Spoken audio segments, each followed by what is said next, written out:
GPSC પરીક્ષામાં થયેલા અન્યાય મુદ્દે કોંગ્રેસ મેદાનમાં એસસી એસટી અને ઓબીસી સમુદાયના વિદ્યાર્થીઓને અન્યાય મુદ્દે બેઠક મળી છે। અમદાવાદના સર્કિટ હાઉસ ખાતે વિદ્યાર્થીઓ અને કોંગ્રેસ નેતા વચ્ચે બેઠક યોજાઈ। લેખિત પરીક્ષામાં વધુ માર્ક્સ હોવા છતાં ઇન્ટરવ્યુમાં ઓછા માર્ક્સ અંગે બેઠકમાં ચર્ચા થઈ। કોંગ્રેસના નેતા ભરતસિંહ સોલંકી, જગદીશ ઠાકોર આ બેઠકમાં હાજર રહ્યા હતા। કોંગ્રેસના એમએલએ જિગ્નેશ મેવાણી, કાંતિ ખરાડી સહિતના ધારાસભ્યો પણ હાજર રહ્યા હતા, જેમાં પ્રોફેસર હેમંત શાહ પણ બેઠકમાં ઉપસ્થિત રહ્યા હતા।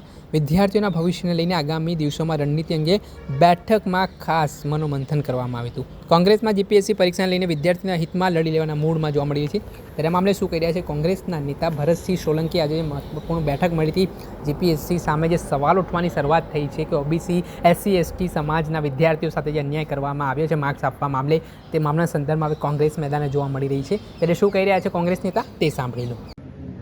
આ દેશના દિવંગત નેતા, વડાપ્રધાન, 21મી સદીના સ્વપ્નદ્રષ્ટા રાજીવજીની પુણ્યતિથિ અને જેણે આ દેશને વિશ્વમાં ટેકનોલોજી અને વિકાસમાં આગળ વધીને મોટું નામ આપ્યું અને યુનિટી ઇન ડાયવર્સિટી એવા મહાન રાજીવજીની પુણ્યતિથિ નિમિત્તે સૌ પહેલા અમારા અને દેશવાસીઓ વતીથી એમને સત વંદન કરીએ છીએ, પ્રણામ કરીએ છીએ, એમને શ્રદ્ધાંજલિ અર્પણ કરીએ છીએ। સાથે સાથ જોગાનું જોગ,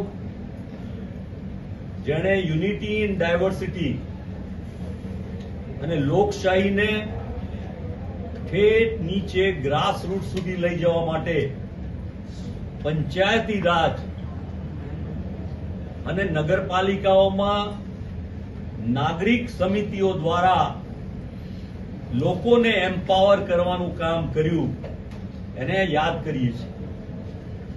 અને આજે જે રાજકીય પરિસ્થિતિ છે, જે આપણે સૌ જોઈએ છીએ અને જાણીએ છીએ, ત્યારે અમારા સૌ સાથીઓ માનનીય જગદીશભાઈ, માનનીય જિગ્નેશભાઈ, માનનીય લાલજીભાઈ, અમારા ઋત્વિકભાઈ, અમારા આનંદભાઈ, અમારા પૂજાભાઈ, અમારા વિમલભાઈ, અમારા કાંતિભાઈ, સૌ અને અમારા સાથીઓ, એમને લાગ્યું કે આ સમયમાં એક ચિંતનનો બહુ જ મહત્વનો વિષય છે કે આ દેશમાં બંધારણને તોડી નાખવાનો પ્રયત્ન થઈ રહ્યો છે, લોકશાહીને નુકસાન કરવાનો પ્રયત્ન થઈ રહ્યો છે અને સામાન્ય વર્ગના લોકો ખૂબ દુઃખી છે અને એમને બહુ મોટી રીતે અન્યાય થઈ રહ્યો છે।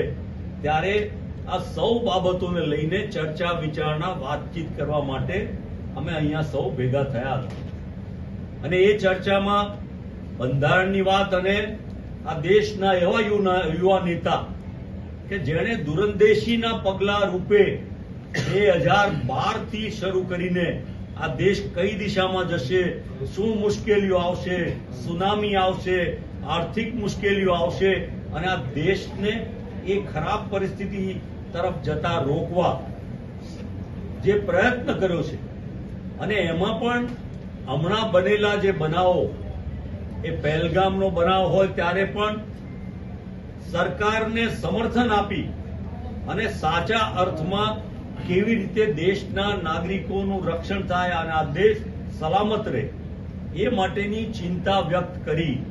બંધારણને મજબૂત કરવાની સાથે એમણે જાતિ જનગણનાની વાત એટલા માટે કરી કે આ દેશમાં અન્યાયનું જે ધોરણ ખૂબ વધી ગયું છે, એમાં ન્યાય અપાવવા માટે એમણે જે લડત આદરી છે અને એ લડતના ભાગરૂપે એમણે અનેક જે વાતો કરી છે, એમાં આજના સંદર્ભમાં જે મહત્વની બાબત એ છે કે જીપીએસસીમાં જે પ્રકારના અન્યાયો આ રાજ્યના સરકાર તરફથી થઈ રહ્યા છે અને એને અમારા અનેક બુદ્ધિજીવી લોકોએ ઉજાગર કર્યા છે કે સામાન્ય વર્ગના લોકોને ન્યાય નહીં આપી અને એમને નોકરીમાં અને બીજી વ્યવસ્થામાં જે અન્યાય કરવામાં આવે છે એ માટે ચર્ચા વિચારણા અને વિમર્શ થવા જોઈએ અને એ દ્વારા આવનારા સમયમાં જ્યારે મોટી મોટી વાતો કરવામાં આવતી હોય રાજ્યની સરકાર દ્વારા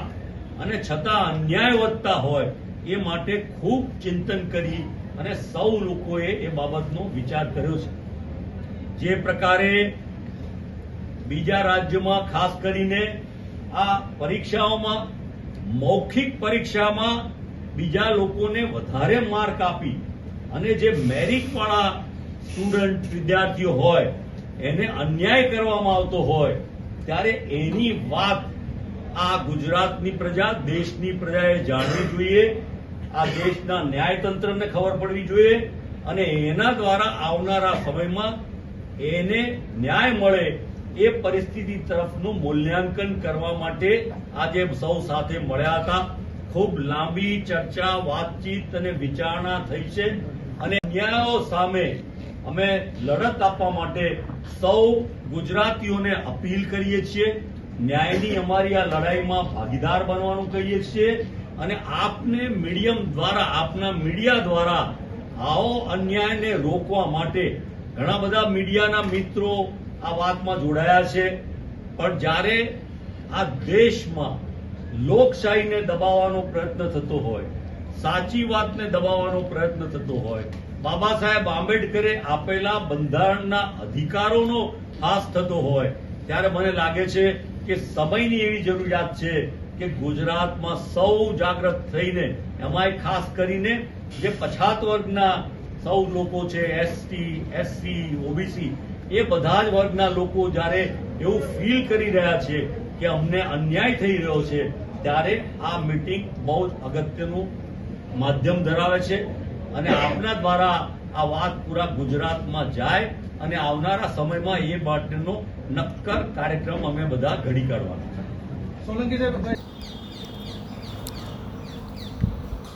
આપે સાંભળ્યા કોંગ્રેસ નેતા ભરતસિંહ સોલંકી સાથે જ કોંગ્રેસના નેતા જગદીશ ઠાકોર, ધારાસભ્ય જિગ્નેશ મેવાણી, ધારાસભ્ય કાંતિ ખરાડી એ તમામે તમામ જે ગુજરાતના જીપીએસસીના ઉમેદવારો સાથે અન્યાયની બાબત છે તે મામલે હવે તેમણે મોરચો ખોલ્યો છે. જીપીએસસી સિસ્ટમ સામે હવે સવાલો ઉઠ્યા છે. સરકાર ભેંસમાં મુકાઈ છે.